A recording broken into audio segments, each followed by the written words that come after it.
नमस्कार दोस्तों। आप देख रहे हैं राइजिंग भारत, जहां हम सिर्फ खबरों की सुर्खियां नहीं, उनके पीछे की सोच और असर की बात करते हैं। आज हम जिस विषय पर बात कर रहे हैं वो न सिर्फ अंतर्राष्ट्रीय राजनीति से जुड़ा है, बल्कि आपके रोजमर्रा के जीवन और जेब पर भी असर डाल सकता है।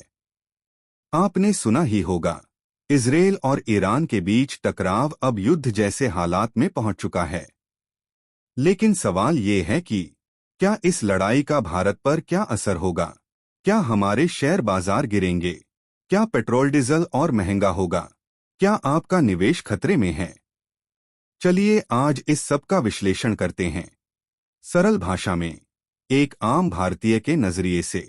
चैप्टर 1, इजरायल ईरान युद्ध अब तक क्या हुआ है। सबसे पहले बात करते हैं कि आखिर इस विवाद की जड़ क्या है। ईरान और इजरायल के बीच वर्षों से तनाव है, लेकिन हाल की घटनाओं ने आग में घी डालने का काम किया।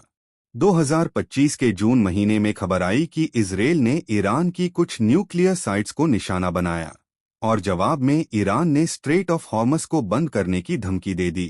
अब ये स्ट्रेट ऑफ हॉर्मस क्या है? इसे समझो जैसे दुनिया की तेल की नाक। यहीं से दुनिया के 30% से ज्यादा तेल के जहाज गुजरते हैं। और भारत, जो कि अपना 89% तेल बाहर से मंगाता है, वो भी यहीं से आता है। यानी एक ही वार से पूरी दुनिया की तेल सप्लाई डगमगा सकती है। चैप्टर 2, भारत पर सीधा असर, तेल से लेकर टमाटर तक।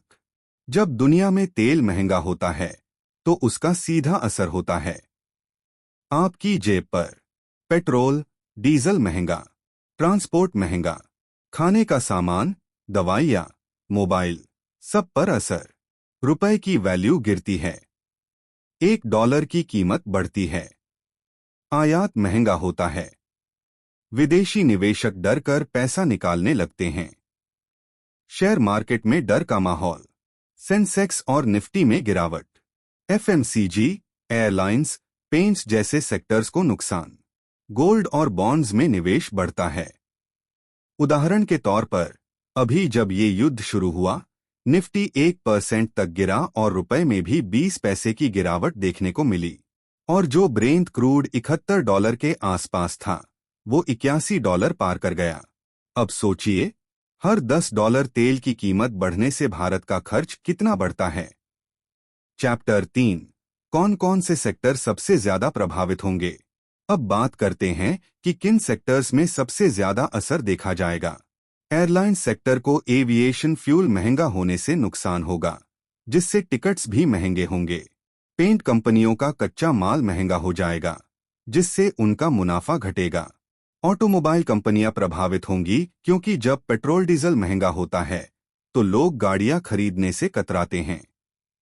एफएमसीजी यानी रोजमर्रा की वस्तुएं बनाने वाली कंपनियों को ट्रांसपोर्ट कॉस्ट बढ़ने से घाटा हो सकता है। वहीं दूसरी तरफ कुछ सेक्टर जैसे रिफाइनरी कंपनियां अल्पकालिक लाभ कमा सकती हैं, क्योंकि तेल के दाम बढ़ने से उनकी मार्जिन बेहतर हो सकती है।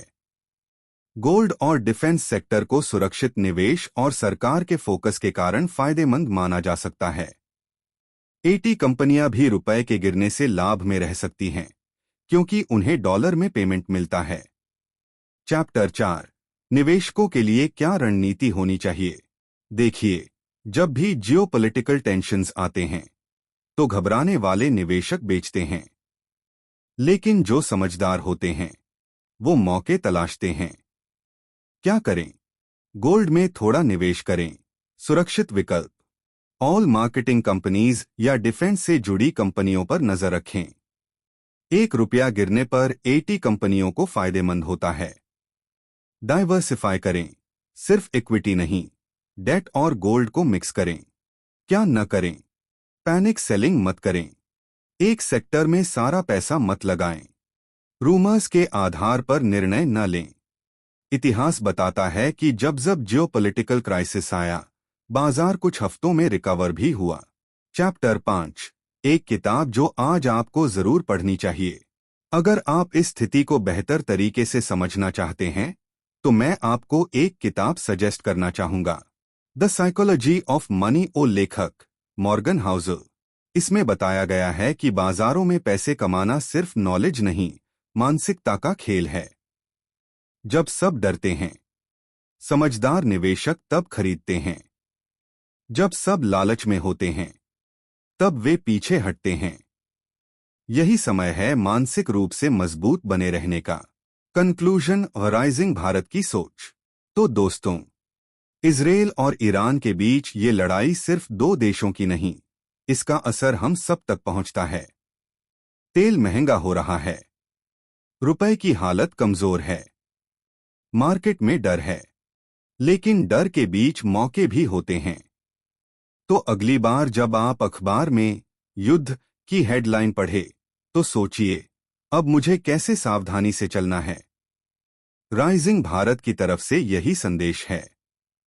तथ्य जानिए, सोच बदलिए और निवेश समझदारी से कीजिए। अगर आपको ये विश्लेषण अच्छा लगा हो तो नीचे कमेंट करें, मैं निवेश के लिए तैयार हूं।